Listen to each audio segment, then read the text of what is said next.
Hi welcome to PSR studies.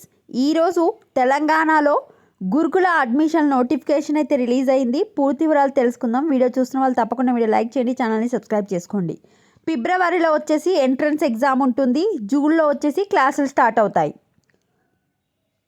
రాష్ట్ర వ్యాప్తంగా SC, ST, BC residential education society గురుకులాల్లో 5వ తరగతిలో ప్రవేశాల కోసం అడ్మిషన్ నోటిఫికేషన్ ఎస్సీ గురుకుల secretary entrance test convener Alugu Varshini శుక్రవారం విడుదల చేశారు. లాస్ట్ ఇయర్ కూడా మనకు డిసెంబర్లోనే నోటిఫికేషన్ ఇచ్చారు. ఆన్లైన్ ద్వారానైనా అడ్మిషన్ తీసుకోవచ్చు, ఆర్ ఆఫ్లైన్లో జోనల్ కార్యాలయాలకు వెళ్ళి అడ్మిషన్ పొందవచ్చు అని వెల్లడించారు.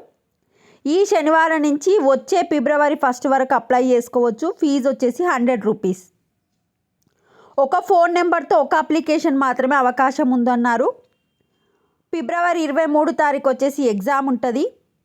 అడ్మిషన్ ప్రక్రియను మే 15 లోపు పూర్తి చేస్తారు. జూన్ 12న పిల్లలకు స్కూల్ బుక్స్, బ్యాగ్స్, యూనిఫామ్ వచ్చేలా చూస్తామన్నారు. 3 గురుకులాలు, ఒక సొసైటీలో గర్ల్స్, బాయ్స్ 643 స్కూళ్ళలో 51,968 సీట్లు భర్తీ చేస్తామని సెక్రటరీ వెల్లడించారు. అడ్మిషన్ కోసం దరఖాస్తులు నింపే సమయంలో ఆదాయం, క్యాస్ట్ సర్టిఫికేట్లు సరిపోతాయన్నారు. 2024 జనవరి 1 నుంచి తీసుకున్న ఆదాయం సర్టిఫికేట్ చెల్లుతుందన్నారు. ఈసారి ఎంజేసీ, ఎస్సీ ఎల్ఫర్లో ఇంటర్ ట్రాన్స్ఫర్ అవకాశం కల్పిస్తామన్నారు. ఆధార్ నెంబర్ను దరఖాస్తులో నింపాలని ఆమెకు సూచించారు.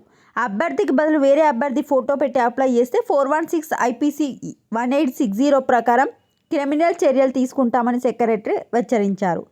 ఎంట్రన్స్ టెస్ట్ రిజల్ట్స్లో ఉమ్మడి జిల్లాల్లోని యూనిట్గా తీసుకొని సీట్లు ఫిల్ చేస్తామని ఆమె పేర్కొన్నారు. పూర్తి వివరాలు, ఇతర సందేహాల కోసం 3 గురుకులాలు ఎడ్యుకేషన్ సొసైటీలో ఫోన్ నెంబర్లకు కాల్ చేయాలని సెక్రటరీ కోరారు. ఇది గురుకుల అడ్మిషన్ యొక్క నోటిఫికేషన్. ఒకసారి మొత్తం కూడా మీరు చదువుకోండి. Thanks for watching.